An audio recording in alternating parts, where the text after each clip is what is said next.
Merhaba arkadaşlar, Can kanalından ben Can, tekrardan kanalıma hoş geldiniz. Nasılsınız? Umarım iyisinizdir. Ben de iyiyim diyeceğim ama yalan olur. Çünkü neden de hastayım.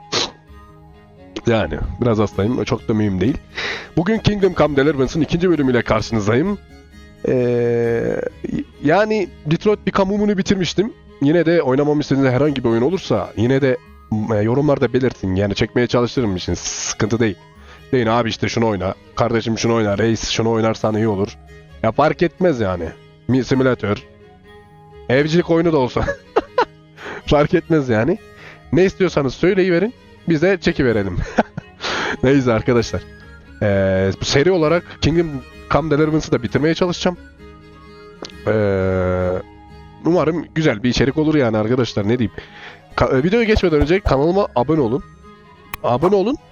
Beraber bir yerlere gidelim yani. Böyle yolculuğa çıkıyormuş gibi düşün yani. Kanalıma abone olun. Videoları beğenip destek olmayı, yorumlarda düşüncelerinizi belirtin mutlaka.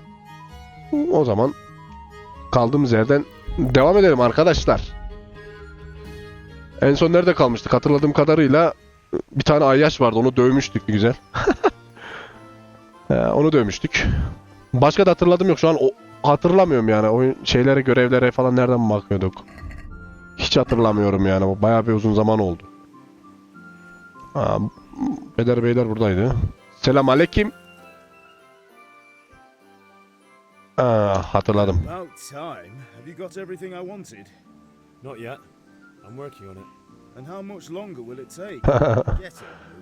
Anladım. Kömür vardı, evet hatırladım. Kömürü alamamıştık.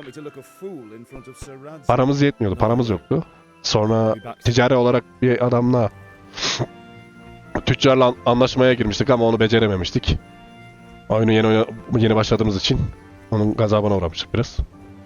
Şimdi biz bu görev kutucuğunu nereden açıyorduk? Şuradan 2 dakika bakacağım arkadaşlar. Hatırlamıyorum, bayağı oldu çünkü. Neredeydi lan bu? Heh. Tamam, çömelme, zıplama, atı çağırma, kullanma. Envanter aç, görev günlüğü. Ha tamam, şimdi oldu. Neymiş?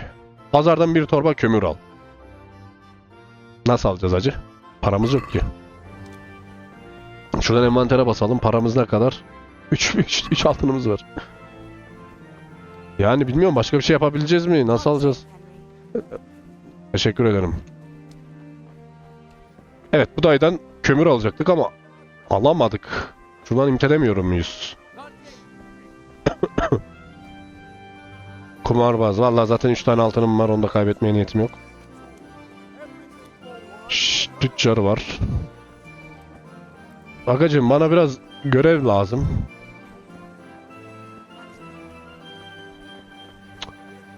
Selam aleyküm.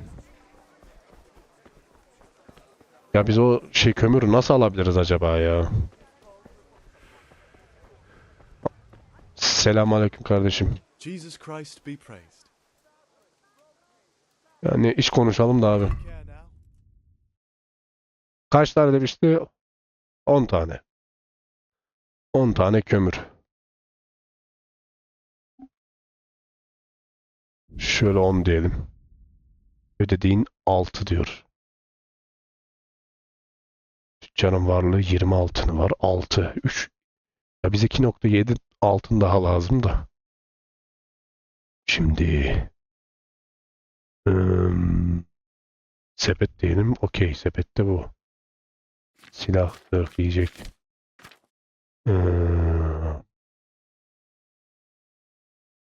Anlaşmaya var diyemiyoruz. Pazarlık yapalım. Let's have a word about the price. Naturally. Ya direkt öde diyeceğim. Forget it then. Allah belanı versin. Vuracağım kafana şimdi. Ya hırsızlık mı yapalım? Ne yapalım? Ben anlamadım abicim ya. Bu moruk da hala burada yatıyor. Selamünaleyküm. Nasılsın kanka? All right, blacksmith boy, you got the better of me. Take what you want. Şöyle bir şeyler çalabileceksek çalalım. Lan fakirinde de hiçbir şey yok ki.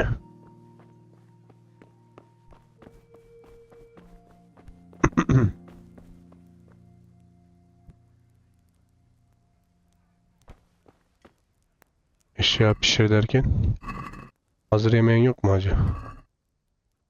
Yok, bu değil. Dur aç. Yok abi ya. Neyse şöyle bir sağa sola bir dolanalım bakalım, belki bir şeyler bulabiliriz. Şu atını çalamıyoruz mu şu lavuğun? Ya muhafızı. Welcome. Good God. What happened to your clothes?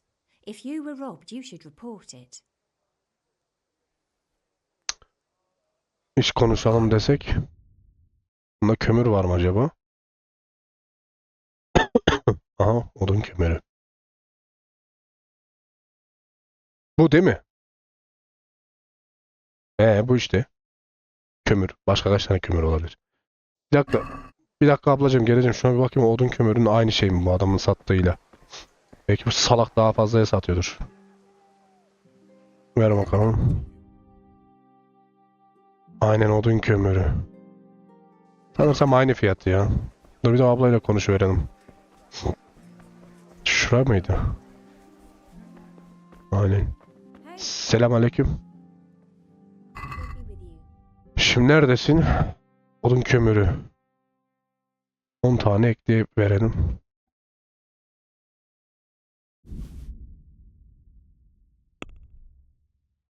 Ne kadar? 6 istiyor ya. Dur bakalım, nerede pazarlık yapalım. I'd like to discuss the price. All right, so.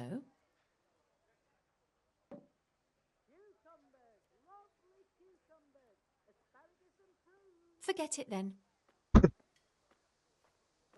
Abla sen bari yardımcı olsaydın ya. Çekil şuradan. Here's your change and thank you. Come again anytime. Allah Allah. Ne yapalım abi?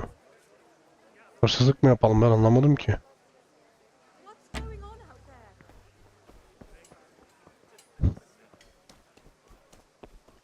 Tavuk çalalım.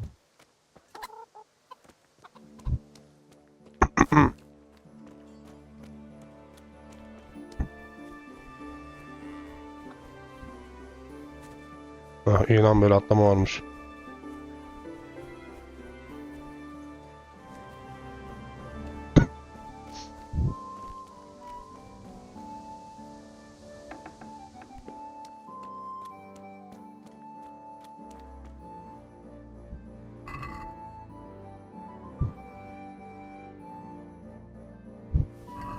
Bunlar... Hop! Kimse var mı? Yok.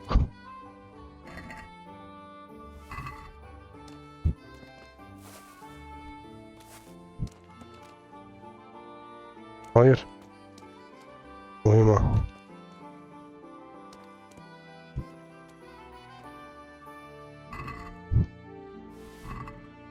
Vallahi hırsızlık yaptık ama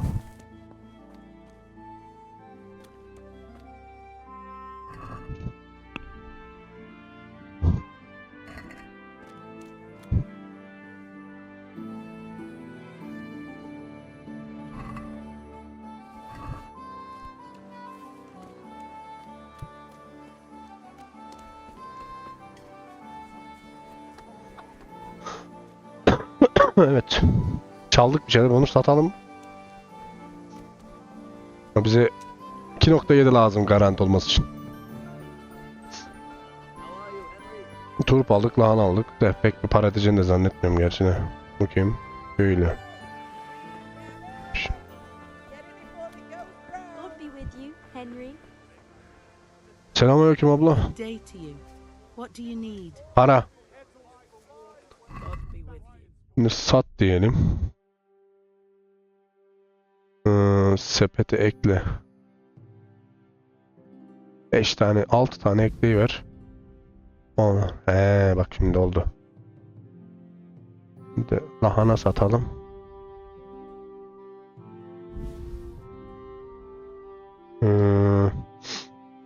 Bunu Onları yeriz lan belki. 3.4 oldu. Tamam. Sepette.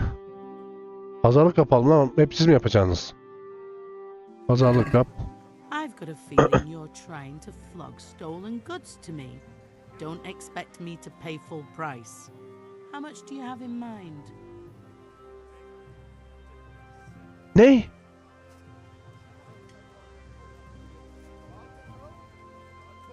İşine bak. Aptala bak. Bedavadan palmal alacaksın. Şimdi...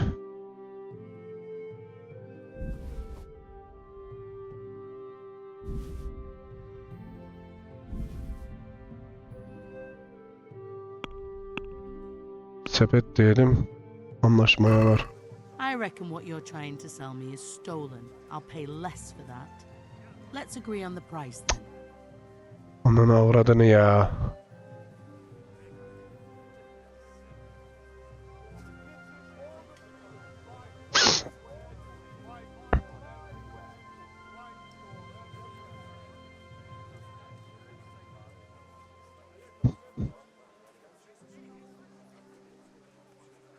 Forget it then. Gelin gidin lan. Bu nasıl bir oyun ya? Çok sinir oldum ha. Onu sat ama bunu sat ama ne bok mu? Cık. Allah Allah. Soyacağım lan her yeri. Ben anlamadım abi ya. En basit ilk görev yapamadık lan. Kimse var mı?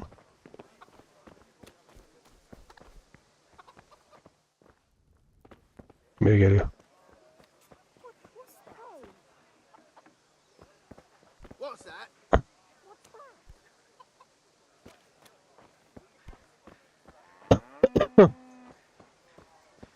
What's going on there?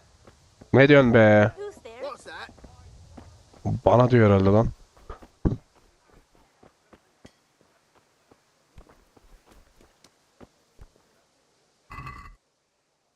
Oo, bayağı bir mal aldık buradan. Kaç? Gel. İt geliyor. Ananı satayım.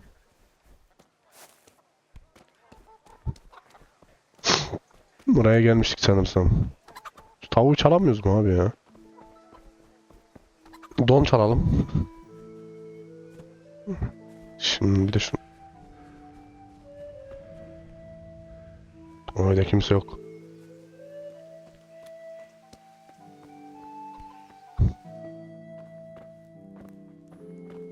Siktir.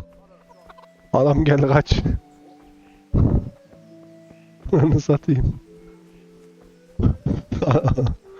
Abi biz böyle mi krallık kuracağız ya? Abi sizin bu saatte işte olmanız gerekmiyor mu?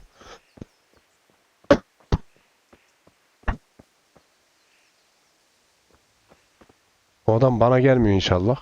Good day, Henry. He sağ ol kanks. Ana ite bak kapıyı kapattı. Şerefsiz ya.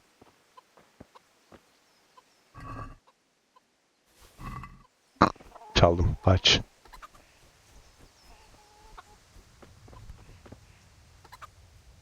Nereden çıkıyor bu şey? Selamünaleyküm abla.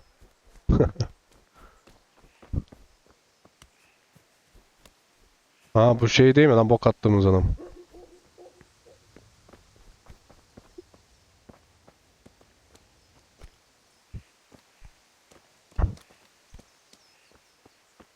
Yani babamızın mekanı gibi gözüküyor ama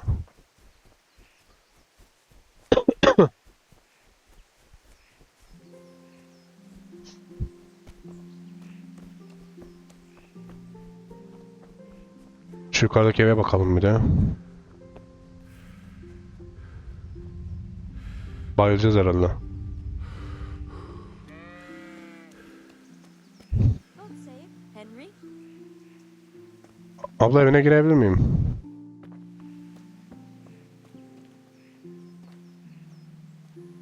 Hemen içeri girdi ya hemen. What's that?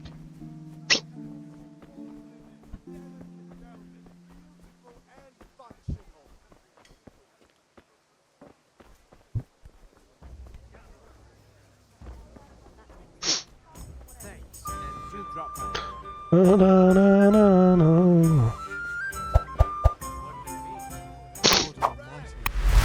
something happened to you? Aynen, bana para ver. Did someone steal your fancy clothes?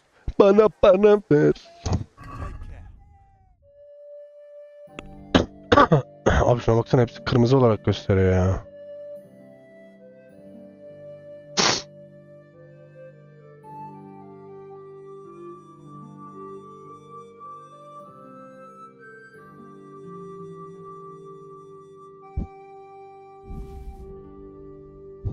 Hepsini satalım bakalım ne olacak.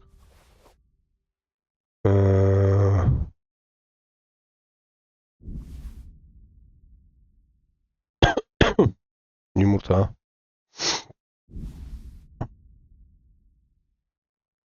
Havuç. Tosti. Tamam, bu kadar.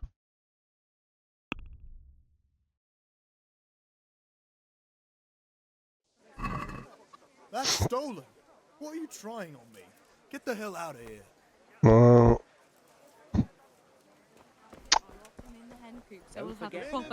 sanki bir daha bu ablaya deneyeceğim.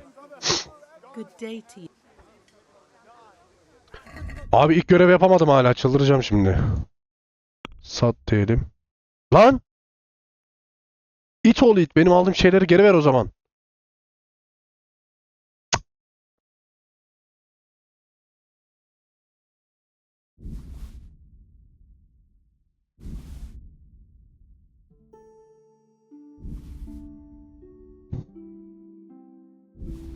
Abla ver 3 altın bir şey ver de şu görevi yapayım da başka göreve gideceğim ya. Trying to flog me stolen goods, eh? I see what you're up to. You won't get much from me for that. As long as we can both agree on the price. $2.9 diyor lan. 3.3 yaparsak nasıl olur? Fazladan da cebimize para kalsın ya. 3.2 diyelim. This enough? We're getting there. Just Lan. drop the price a bit more. Forget it then. Ya siktir gitti ya. Bu nasıl bir oyun abi? Ben çok... Ne kudum karısı? Look then. Ya ayar oldum oyuna ya.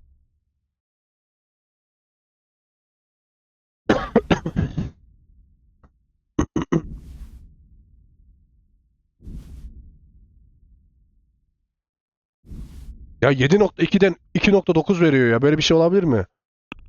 Allah Allah. I've got a feeling you're. How much do you have? Ananı istiyorum. Bak.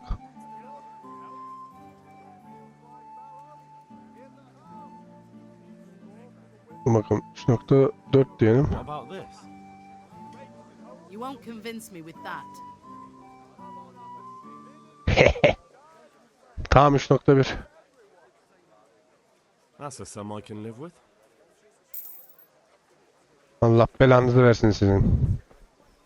İt oğlu it. Ver bakalım şu kömürü bana. Kaç tane? Pazardan bir torba. Take care now. Satın al. 10 tane. Sepet. Şimdi buna pazarlık yapacağım zaten. Pazarlık yap. Let's have a word about the price. Sure, why not? 6 da ödemek anasını satayım ya. 5 ödesek. Is this enough? You won't convince me with Ya that. da ikna olsan şaşardım.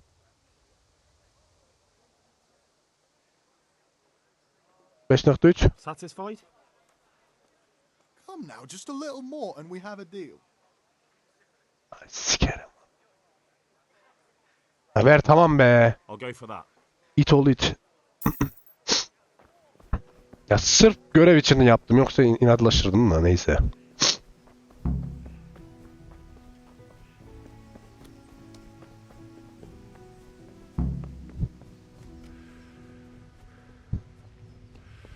Al lan şu parayı, kömürünü.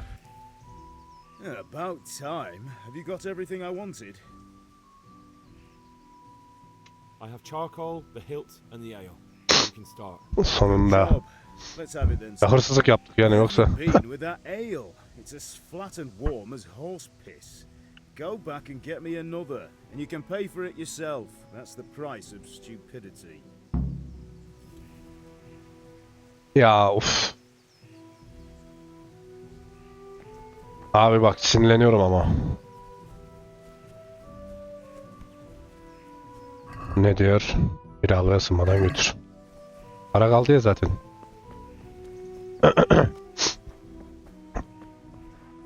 Bir de sanki bana ilk maçta para vermiş gibi bir de diyor. Ceza olarak kendini ödeyebilirsin diyor. Lan salak zaten ben çalarak aldım onu. Yani kul hakkına girdim senin yüzünden. Bir de gelmiş bana diyor ki ceza olarak kendini ödeyebilirsin. Good health to you, Henry. Sağ ol abla. Look at the state you're in. Abama bir almak için geldim diyelim. I'm back. I can see that. What's the matter? I need another pitcher of ale. The last one wasn't cold enough for father. You want me to get it for you? Herhalde yani. Right. And a smile from you. God be with you.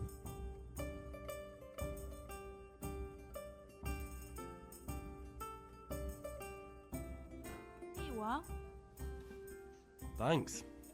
İlan bedavaya aldık It's herhalde. on me today. You can pay me back this evening. Out of the question. Here you go. And this evening I'll have something more for you. I can't wait.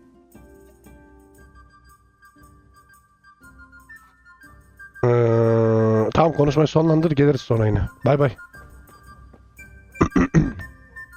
Şu görevi yapalım da.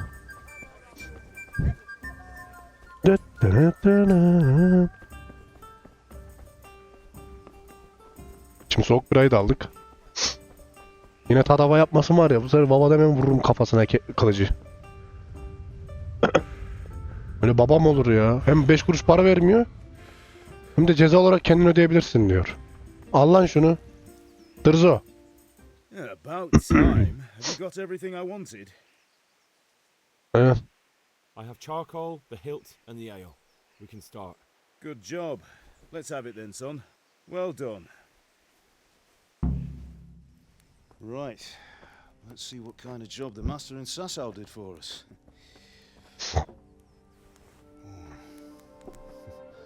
Look at that, lad. Bu ne lan? Called craftsmanship. What does the inscription mean? Damned if I know. Doesn't look like Czech to me. Latin, maybe? Lord Radzig ordered it. Oh, this will be the finest sword I've ever made. Kime yapıyoruz acaba? Krala mı yapıyoruz? Good. Then fire up the forge. We'll put it all together.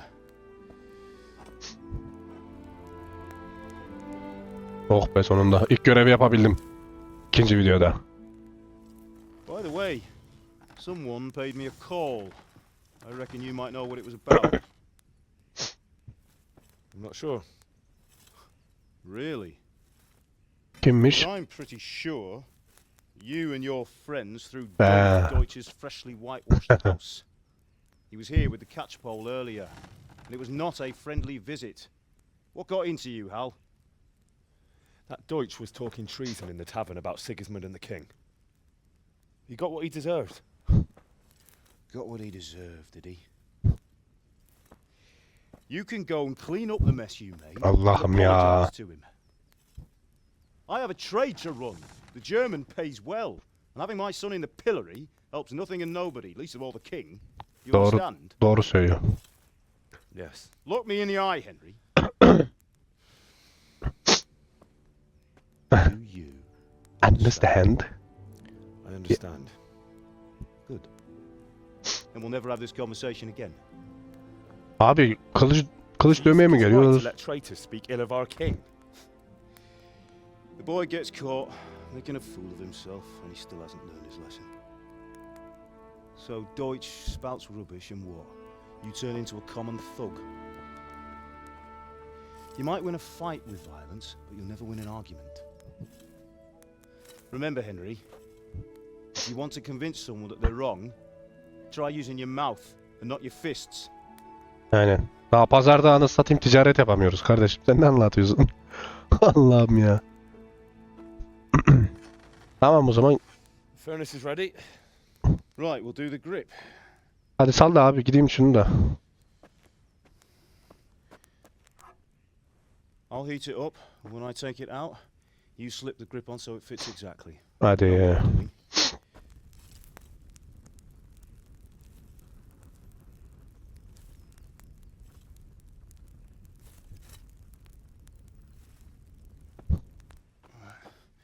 Do it.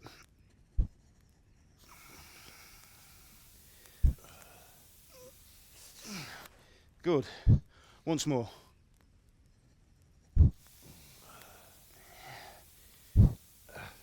That's it.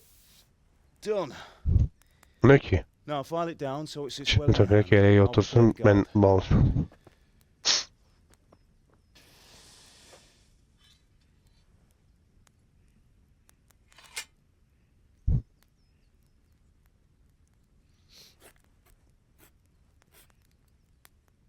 Father, why did you leave Prague? Who ever heard of a master swordsmith making horseshoes in a village? I had my reasons, Hal. But here I have your mother and you. Why would I want any other life? Do you remember Emperor Charles? I do. Adam haklı. Life was good under his reign. Better than now. He built half of Prague and a score of castles, had a bridge made over the Moldau, and founded a university, and all without a war. He knew how to rule. Better than Wenceslas. Better by far. But Wenceslas doesn't have it easy. It's hard to step into the shoes of someone whose like is born only once 1,000 years. What about Sigismund? Do you think Charles would have brought an army down on his own people like Sigismund? No. Wenceslas may not be the equal of his father, but Sigismund, he brings shame to the royal name. How's it going? Give it here, and we'll put it all together.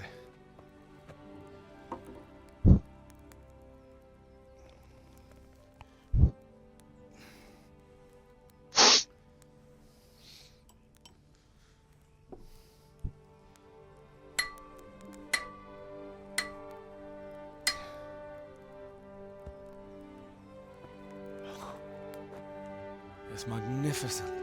10 numara 5 yıldız. The Lord be with you. My father sent me for those nails. Keşke ahşap yerine metal kaplama yapsaymış. Teresa, they're ready. Daha iyi Will you dururdu. fetch them for me, Hal?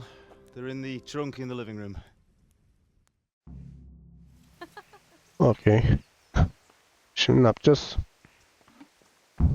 Gidip teras için çivileri al. Harita nerede? Çok yardımcı oldu harita. Evden mi alacağız çivileri? Aynen.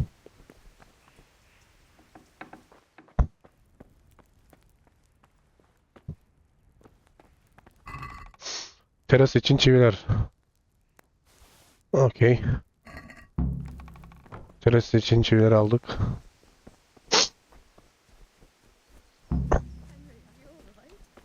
Buyur hanımefendi. Here are those nails you wanted. Thanks. So, how's Bianca? She's fine. Why do you ask? Just wondering, will you be going to the dance this evening? We will. Maybe we'll see each other there. Anyway, mustn't keep you. I'll be on my way. That sword is truly beautiful. Ulan bu bizim bir aldığımız kız değildi değil mi?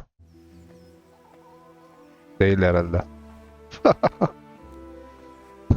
Kızım çocuğu götüne bakıyorum. Fine. Adam da bakıyor lan. Now stop staring at her and come and see this. Bence bunlar sapıklıktan dolayı kaçmışlar Çek Cumhuriyeti'nin. Bıraktım.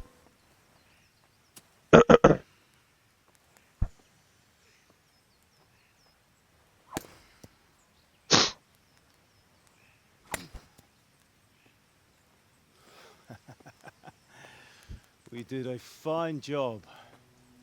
I would expect nothing less from such a renowned swordsmith. Kim lan? Those days are gone, sir. Kral mı bu? You haven't lost your skills, though.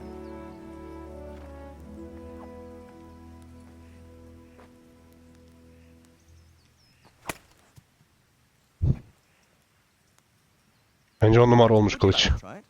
Sir, what good is a sword to a Let him commoner? try it.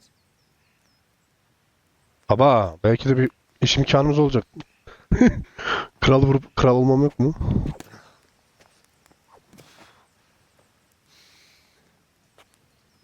You still have a lot to learn. Ask your father to show you how. He knows what he's about.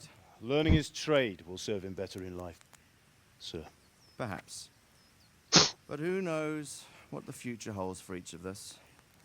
I see that you almost have it finished. Just needs a polish, then Henry will bring it to you. Excellent. Fine work, very fine. A sword such as this will bring honor to its bearer. What say you, Svan? True, Sir Radzik. If I'd have had its like back Ne in bolu mu? Metropolis, things would have worked out differently. How odd to find such an accomplished swordsmith working Ne in a alakalı? place Ne bol ne alaka oğlum? A man of his talent would have no problem making a fortune in Prague or Vienna. You're right. It's a very long and peculiar story. I'd be glad to listen to it over a cup of wine, but duty calls, and I must leave. Here you are.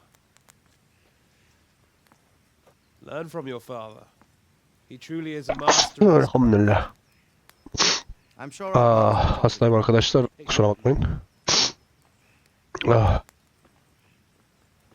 once it's ready, send your son up to me with it.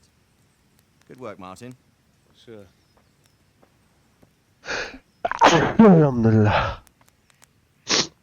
It's been an honor. Sir. Have a safe journey to Sasau.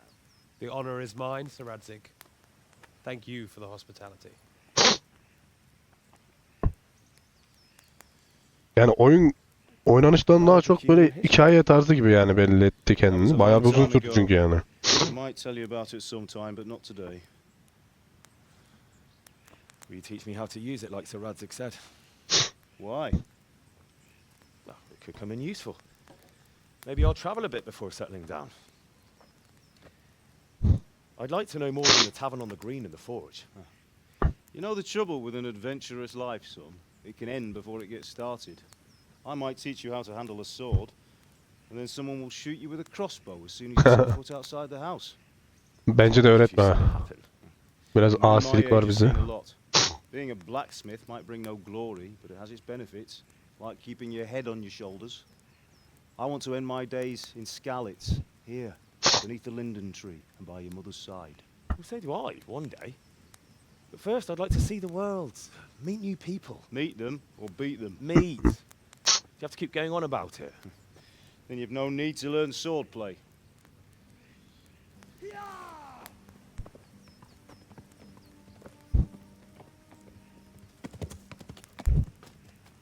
A messenger. He was in a hurry. What's happened?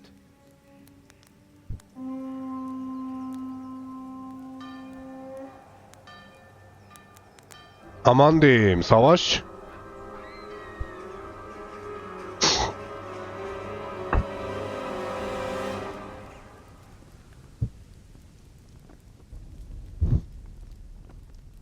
Aman diyeyim savaş başlıyor. Johnny Sins abimiz gelmiş. Aleti kaldırdı.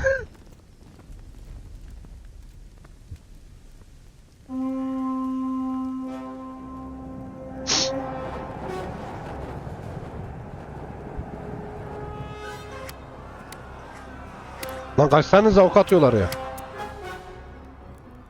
Listen to me, Al. Listen carefully. Take the sword, go into the house, and grab anything else important from the trunk. Go to the castle. Hurry. What about you? Ananı satayım. Your mother is in the village. I'll fetch her and we'll follow right behind. I'll go with you. No. You'll do what I say right now. Give the sword to Sir Radzik. If anything happens, he'll take care of you. He owes me. Ananı satayım. Büyük ihtimal ölecek herhalde bunlar. Dedi öyle dediğine göre.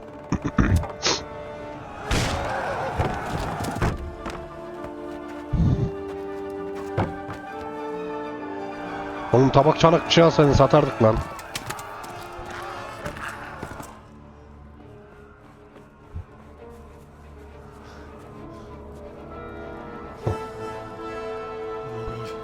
Quickly! We have to close the gates! Move! Come on, we're closing! Move it, people! Come on! We're running Come out of on! time! Oh, Henry! Thank God! Get inside, quick! We have to shut the Get gates! running, people! Come on! Mind this for me. Are you mad? You can't go back! You can't go back. Get through the gates! Go on, come on, come back there. Oğlum hadi koş. Lan oyunu şey ver bize. Kontrolü ver. Babamızı kurtaracağız. Ha, bizim avrat da gitti.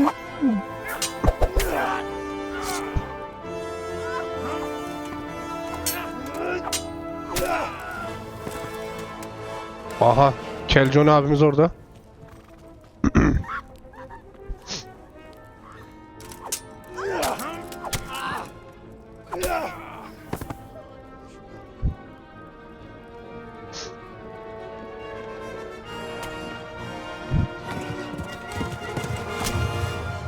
Anam.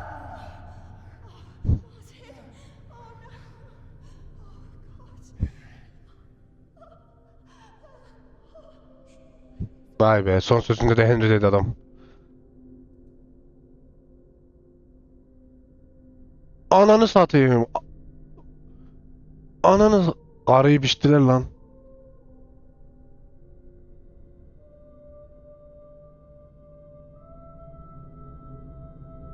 Senin kelleni alacağım oğlum.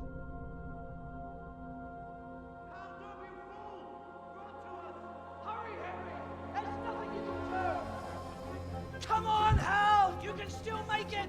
Run! Ay ananı satayım.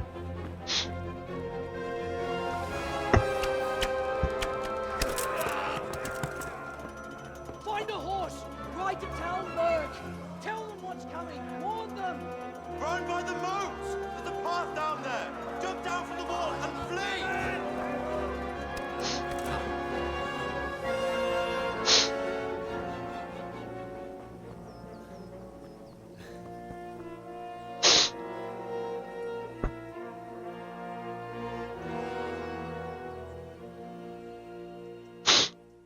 Korkma, kılıcını alıp kaçmadım. Anam babam öldürdüler. Aptal gibi bakıyor. Şimdi ne yapacağız? Koş mu? Adam bekledi lan, ondan kaçıyoruz herhalde. Kemleri at sür, at bul. At. Ananı satayım, bu beni öldürmeye mi geliyor lan?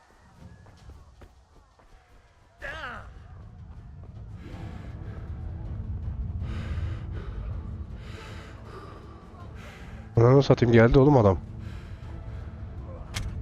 Aa! Aa!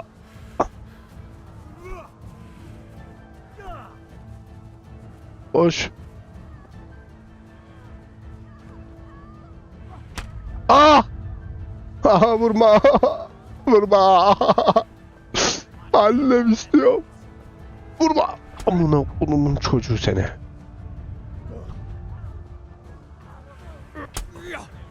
Lan vurma sana. Aha, at. Bu nasıl üstüne? Ananı satayım. Ha, oğlum ata ıslık çalabiliyorduk, doğru ya.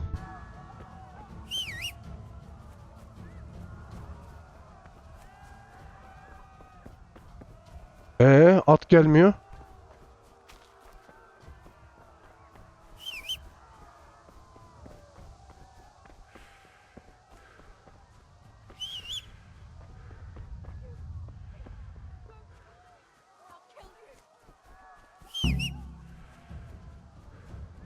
Ne oldu?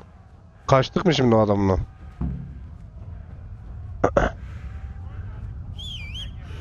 Oğlum.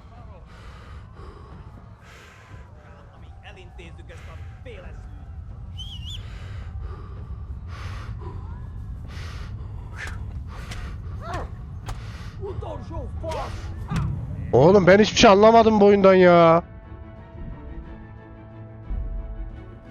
Her yerde adam çıkıyor oğlum karşıma.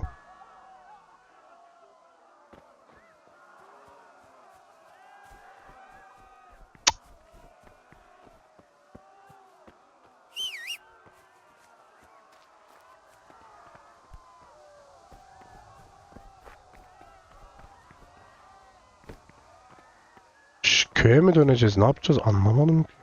Nerede olduğumu bile göremiyorum şu an. Ananı satayım, gene geldi it.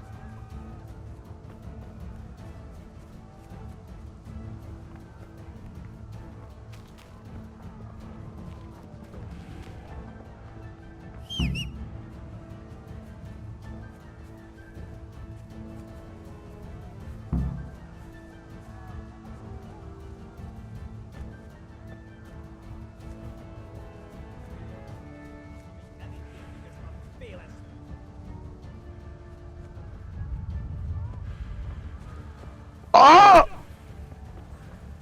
Abi ben nasıl vuracağım bunları?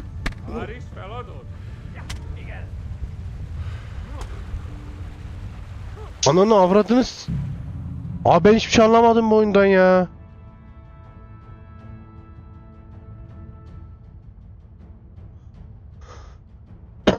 Ne yapacağız abi biz burada?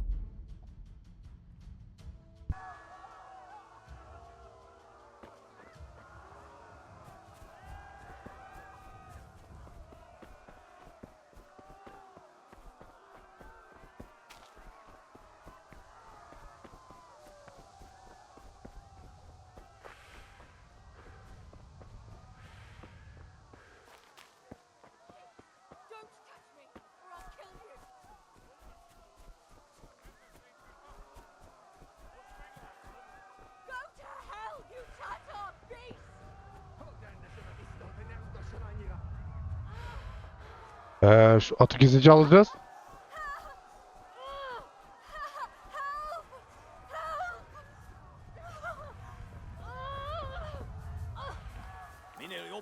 Ya bin işte, bin amına koyayım ya. Ne bu?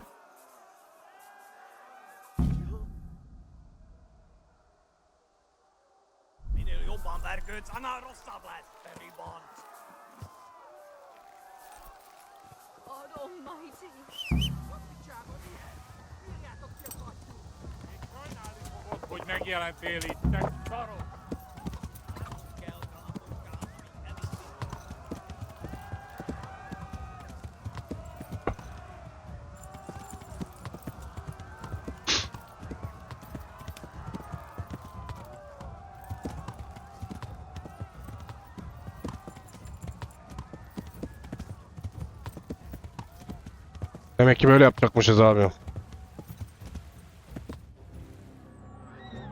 Hızı da alabilseydik iyiydi ya.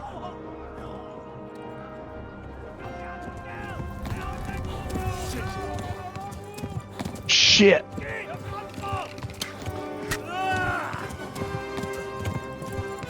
That shit's dummies.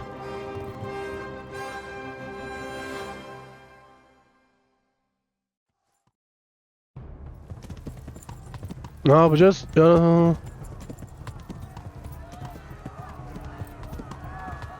Lan beni bir bırakın. Yara sargılanmalı, kendi sargı yapmayı henüz öğrenmedi. Hızlı bir şekilde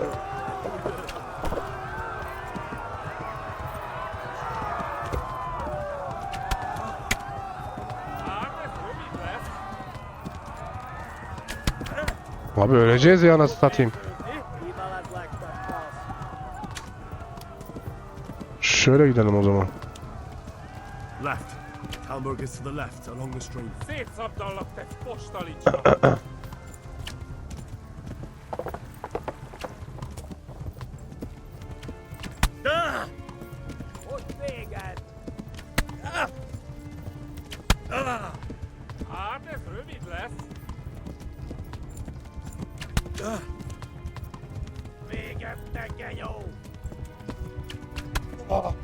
Öldük anasını satayım.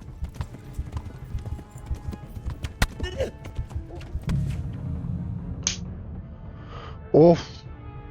Abi ne yapacağız? Savaşacağız mı? Savaşmayı bilmiyoruz. Kaçamıyoruz. Allah Allah.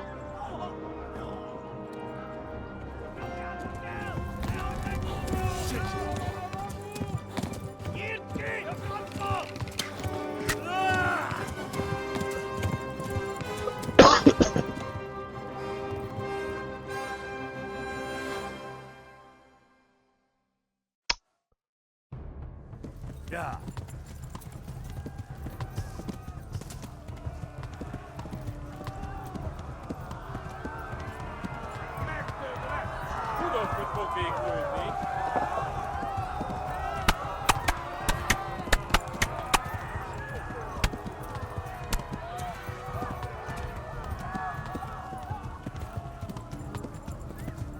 Left. Talmor gets to the left along the stream. Biz az önce yürüyormuşuz hatta herhalde. Ya bu kadar çabuk gelmemiştik. Warn the others. They've tore its scallops.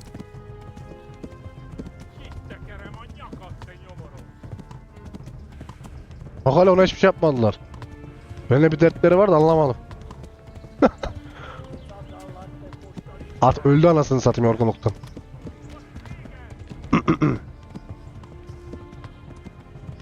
Go! They'll kill you all.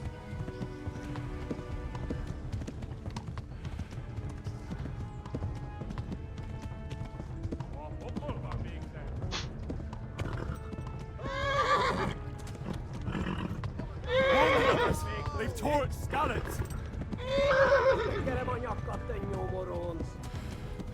Yeah.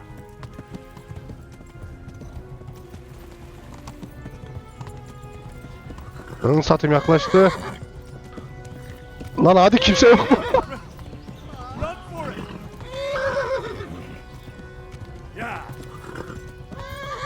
Adamlar bir bana koşuyor zaten.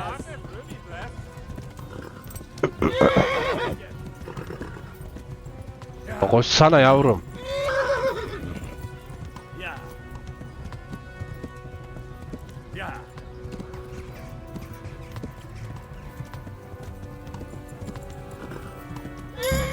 Oh sonunda. En baştan sıçtık anasını satayım. Hep şey istemeyiz.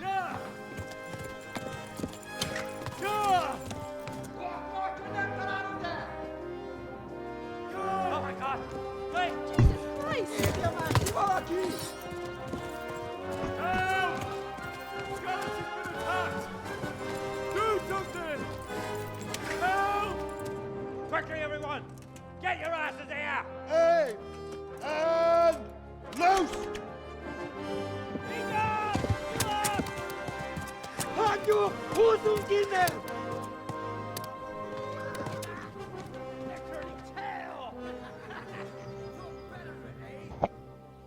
Vallahi götü zor kurtardık. Kız ne yaptı? Öldü kesin orada.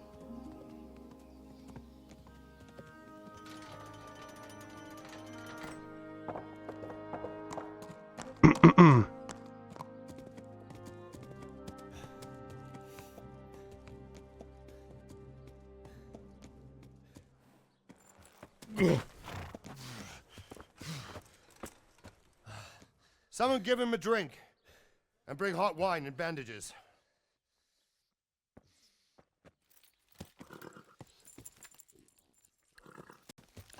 Enayi içkisi. Tell me, boy, who are you and where are you from? What in hell's name happened? I've come from Skalitz. They burned it to the ground. Slaughtered everyone. Who? Who burned it to the A ground? huge army. They attacked without warning. And they weren't Czechs or Germans either. Who then? I don't know. I've never seen armor like it or heard their language. Maybe Tatars? Tatarlar mı? İyi etmişler o zaman. Tartars, you say? Well, we'll deal with that later. First, let's have a look at that leg of yours. I don't know. Evet. Grit your teeth, boy. Dedikoduya şey yaptı. Şimdi dedikodu yazacak. Bir tane oğlan geldi. Bizim ülkemize savaş getirdi. Asın onu.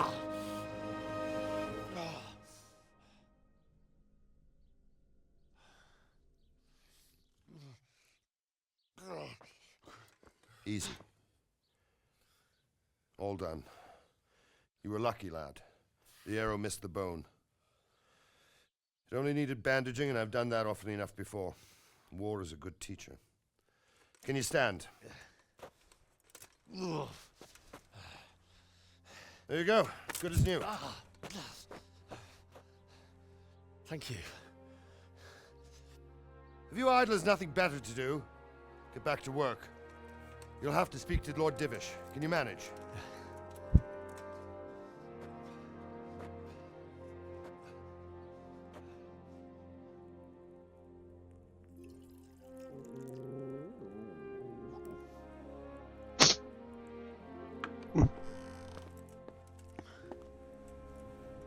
Sir, this is a survivor from... I heard, Robart. Tell me, boy, what exactly happened? Did you see the ensigns of the attackers? And were there any more survivors? So, I don't know what army it was, but it was huge. There were dozens of banners flying on the hill above Skalitz. The ones who did the slaughtering spoke a strange language. They burned Skalitz to the ground. But a lot of people took refuge in the castle. I wasn't quick enough. And as I fled, they shouted from the battlements that I should come and warn you. The soldiers the boy didn't recognize. They could be those Cumans of Sigismund's. It said they came to Hungary from the east, and now they're the core of his army. Sacking Gutenberg must have given him a taste for stolen silver. Skalitz is a small castle, sir. If Sigismund attacks, they can't hold. Indeed, Sir Robard. And our small garrison would be no help, even if we could risk sending them. Adamın sesi çok genç. Maybe. Pek şey olmamış lan. Ciddiye alamadım bu. What's your name, boy? Harry. Henry, son of the Skalitz blacksmith. I know him. Did he make it inside the castle? I'm sorry. It's in God's hands now. No one else can help us. Anyway, thank you for risking your neck to warn us. Zaten ölecektik gelmeseydik. Robard, take care of Henry. Make sure he gets something to eat and some rest. Yes, sir. And get all the people inside the gates. We have to prepare for the worst. Make all the necessary arrangements. As you command, sir. Ah. O ne lan? Adamın dobermanı var.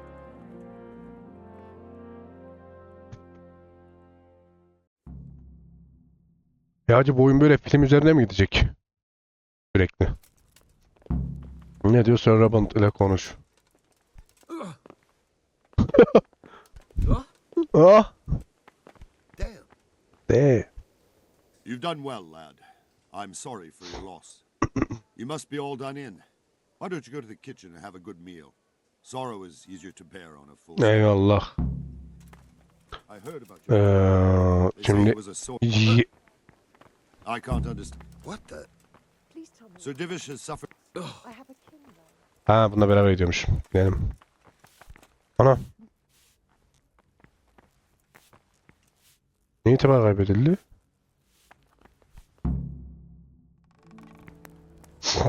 Ah, milady. You're fortunate our good lady Stephanie of Talmberg has graced us with her presence. My lady, I'm honored. So this is our brave young man. Welcome, lad. Bojana here will take care of you. No doubt you're tired and hungry. Indeed. How could he not be, poor soul? After everything he's been through, he must be as hungry as Tabii a canım. bear. Sorman hata. Aren't you, young master? Here you are, then. Eat your fill. And a little wine to wash it down. Thank you, my lady. When you're done, you can go and rest with the grooms in the Outer Bailey. No, that won't do, Sir Robard. After all he's been through, he deserves a proper bed. Let him sleep in a lodge in the courtyard. Certainly, milady. Young Henry here is overwhelmed by your generosity. Yes, yes, thank you, my lady. May God reward you for your kindness. Eat up now. You're in capable hands, so I'll leave you to it. Good night. Good night. Good night, man. Ah yerim o zaman. Ya oyun film gibi bir şey ya. When you've done, Ne bileyim çekirdek falan alırdım, kola falan yapardım. lodge. And don't forget to take off those filthy boots before getting into bed.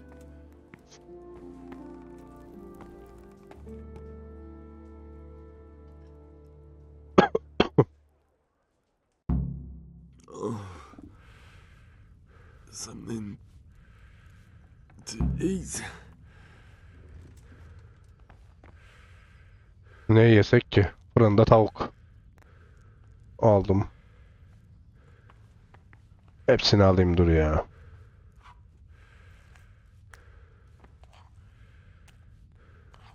Eyvallah. Biraz ben fakirim biliyor musun? Pek görmedim böyle yemekler. Gelmişken tadını çıkarayım abla yani öyle bakma da. Bunu İnti dedim.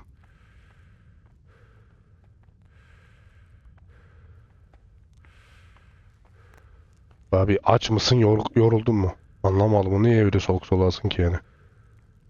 Şunu alalım. Bir de bira alamıyoruz mu? Şarap alalım. Ama sizde başka bir şey var mı ya böyle?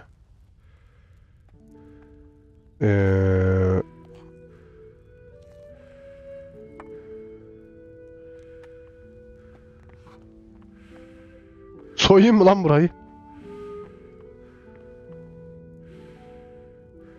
Dur önce bir şunlardan bir şey yiyelim.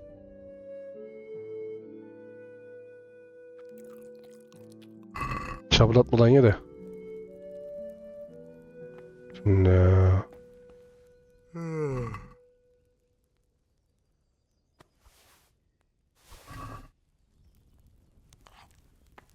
You're that lad from Skalitz. What in heaven's name happened? Ya boş yapma abla işte bir şeyler olmadı. Kaçtık geldik. Jesus Christ! A thief! Yo. Thief! Yo yanlışım var.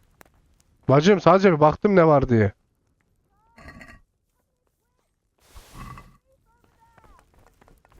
Yok bir şey yok.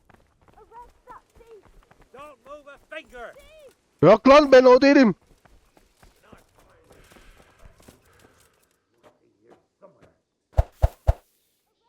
Ne oldu?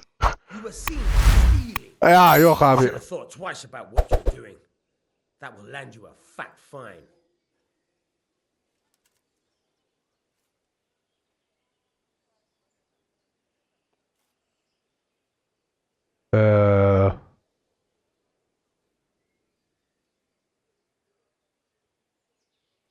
Oh, come on, my friend. You know I'm in the service of Sir Radzig Cobbler, don't you? What of it? The law applies to everyone.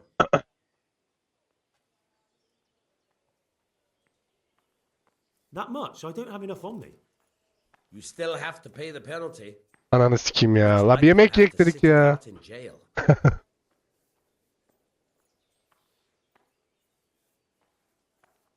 Nasıl kaçacağız oğlum? Yatıyoruz amına koyayım. Bring it on. Kanka kapının ağzından çıkarsan. Çık kapının önünden çık lan. Aptallar nerede abi?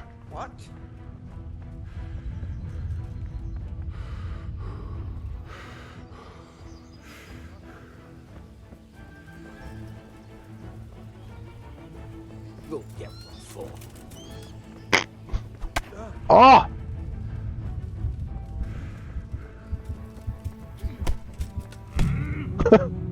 Ya abi şaka mısın sen? Ulan bir şey çalak dedik amına koyayım kaldın senin.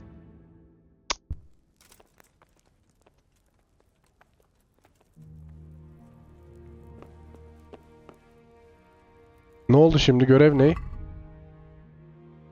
En baştan başladı amına koyayım. You've done well. Tamam bunları geçtik. Mutfağa girelim. Milady. Geçemiyoruz mu bunu? Heh.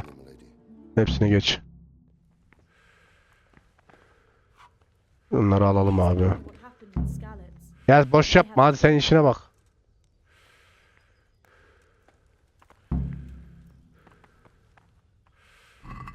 He's thieving! Hey! People! Thief! Help! Arrest that thief!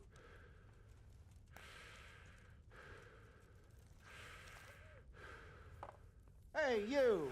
Halt! Surrender! You're under arrest for breaking... Ananı Someone saw you stealing. This definitely won't come cheap. You'll learn crime doesn't pay. Dur bakalım, gizli bir görevim var desek. You're making a serious mistake. If only you knew what you've just got yourself into. This won't end well for you. You think I'm so stupid as to fall for such a fairy tale? Not a chance.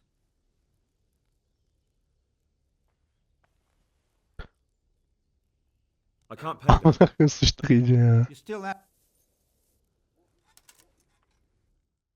Hey, you stop right where you are. Surrender. Amına koyayım. Break the law. Aa, vurma. Anne, bak kaç kişi geliyorsunuz? Tek tek gelin lan. Amına yumrukla adam kılıç atıyor bana. Aa. Neyse ya. Tamam, çalmayacağım bir daha. Oyunun içine sıçtık yani iyice. You've done well. Hadi kes sesini moruk. Aptal karı, çık şu önümden, ağzına sıçacağım şimdi.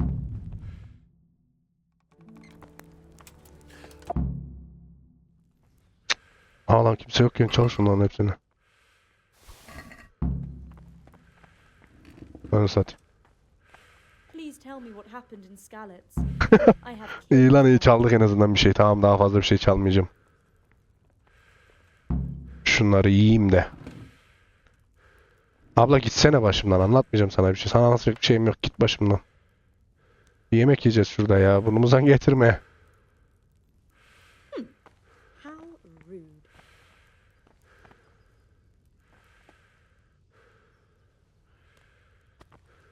Açlıktan ölüyoruz, karı gelmiş bize şey diyor ya. Bunu anlat, bunu anlat. Ne anlatayım sana? Yemek, yemek. Bunlar Eat. Food. Hı, yedik. Abla işin gücün yok mu? Gitsene şuradan ya.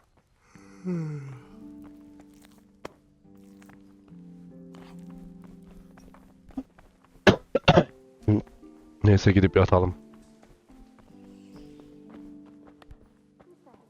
Anı satayım, pardon.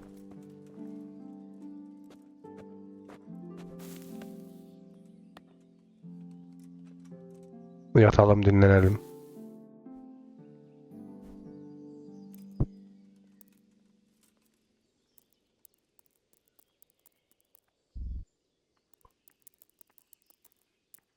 Şöyle bir 4 saat uyusak yeter herhalde. Today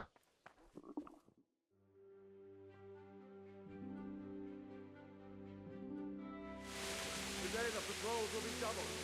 Keep your eyes peeled. If you see anything out of the ordinary, report it immediately. Understood? Yes, sir.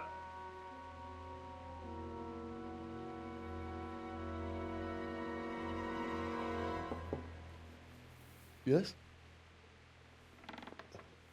It is I, Henry. Forgive the intrusion. I didn't wake you, boy, did I?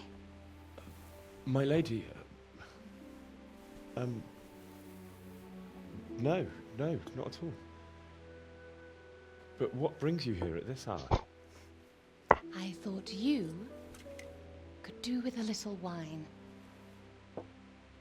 It's just what you need to help you sleep. My lady, thank you. You really shouldn't. You could have sent a servant. I was going to, but to tell you the truth, I couldn't sleep either. I thought of you while saying my prayers. How awful it must have been. Tamam abla, geç, çok konuştun ya. Anasını satayım, 1 saat film izler gibi film izledik.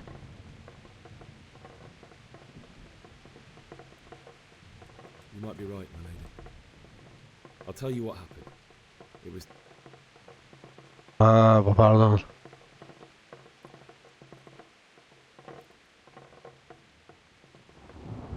a fellow by the name of Kunish owed money to father, who sent me to collect it from him. Only Kunish had no intention of paying. It got a bit heated, as often happens when there's money involved. But Kunish still wouldn't. Oh. When I'd done all the errands, I headed back home.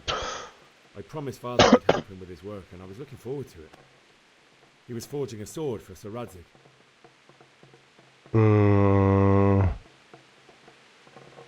The sword was taking shape when Sir Radzig and... You don't say. But Sigismund's horde was already on the horizon, ready to attack the town.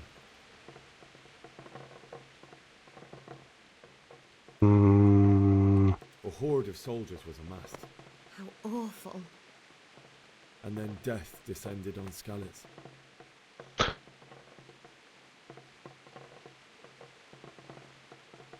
Şunu diyelim. Father told me to take shelter in the castle while he went to get Mother. She was stranded in the town, surrounded by Sigismund's butchers. And then I saw him knocking down one human after another. I never saw him fight like that. But then the leader of Sigismund's raiding party, a knight in full armour, saw Father and charged at him. He cut down my father without a thought. And then he turned on my mother. And he murdered her in cold blood. You poor boy. May the Lord have mercy on their souls. I ran to the castle like our neighbours to take cover, but I didn't make it. I had to find another way to save myself. The men on the battlements called down to me to flee to Talmberg and warn you. I was lucky.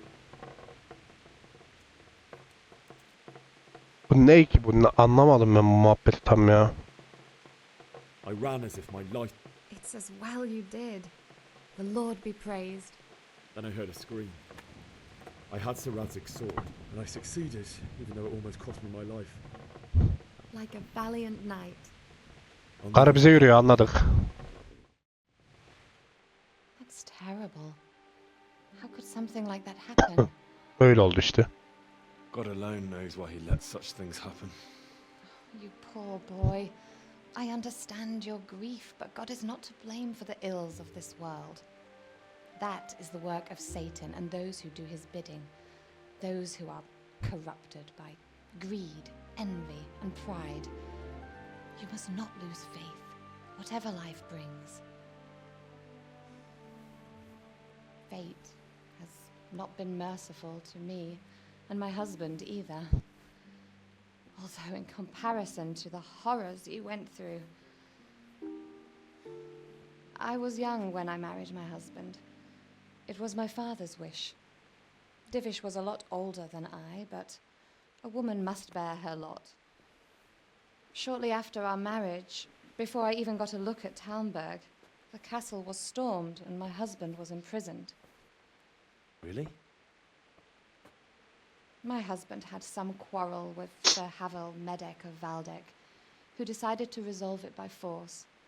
He stormed the castle, burned down the village of Pribyslavitz, and killed many of our men, even the old chamberlain.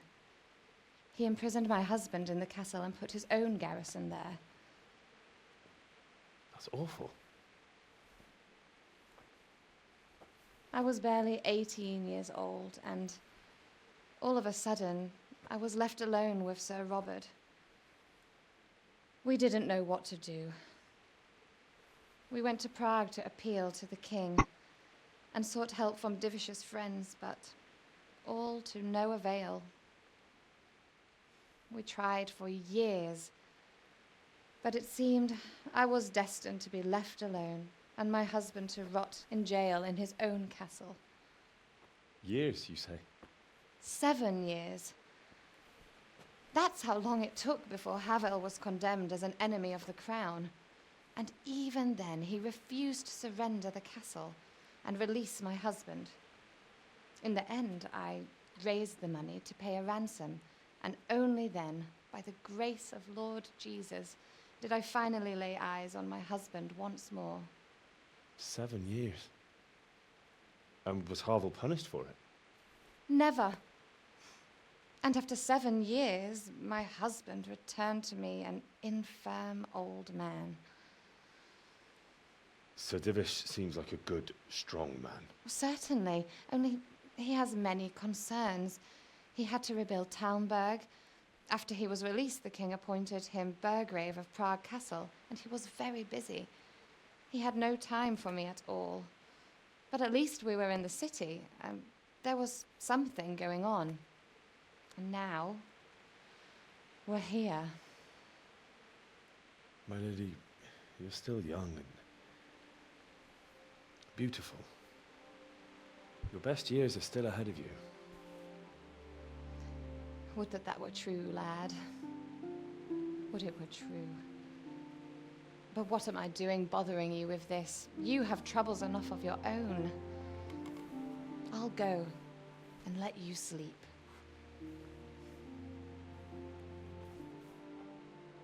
I enjoyed our little talk, Henry. Good night, and God bless. Good night, my lady.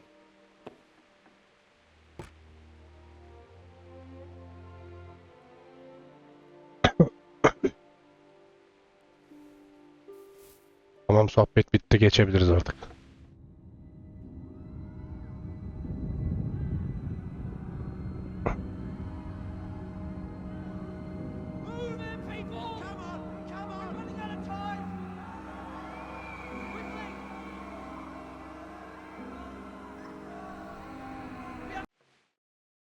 Henry, wake up.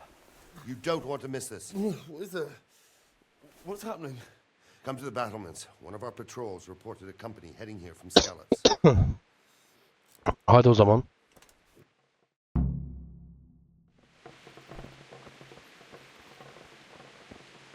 Pardon.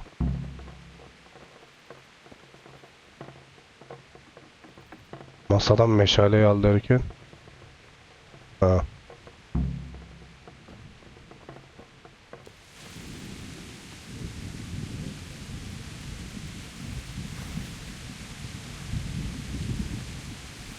Bakalım meşale nerede? Ha, kuşanlık.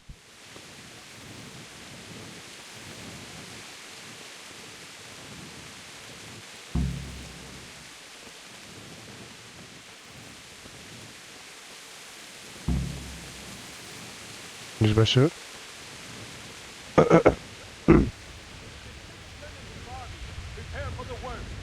But don't be daunted by their numbers.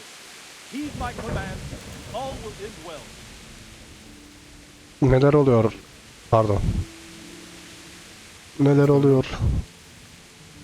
I don't know. It doesn't make sense. Why would Sigismund advance on Talmberg in the night? Especially since he's lost the element of surprise after the raid on Scallops. Maybe it's not him. Then who is it? The scouts Gibbous sent to Scallops to spy on Sigismund said he'd set up camp and was getting ready to storm the castle. And so Radzig is an experienced soldier. He'd surely hold the castle for quite some time. It doesn't make sense. What else did the spies see? Not much of anything. Then you were right. Well, anyway.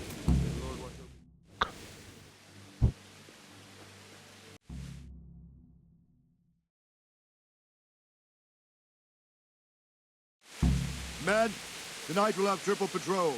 Ne diyor? Sort out the watches between you as always. And if I catch anyone boozing, Neyse. playing dice, Arkadaşlar videoyu burada bitiriyorum. I'll personally break every bone in his body. Yani pek bir şey yapmadık ama gene hikayeden bayağı bir şey öğrendik. Saldırıya uğradık. Köyümüz saldırıyor. Anamızı babamızı kaybettik. Komşu köye geldik. Komşu kaleye. Durumu bildirdik. Büyük ihtimal görev artık buradan itibaren geçerli olacak gibi gözüküyor. Neyse. Arkadaşlar 2. bölümün sonuna geldik. Kanalıma abone değilseniz abone olmayı, videoyu beğenip destek olmayı unutmayın arkadaşlar. Yorumlarda oynamamı istediğiniz yorumlar varsa direkt belirtebilirsiniz. Hani hiç sıkıntı değil. Bir diğer videoda görüşmek üzere. Kendinize iyi bakın arkadaşlar. Hoşça kalın.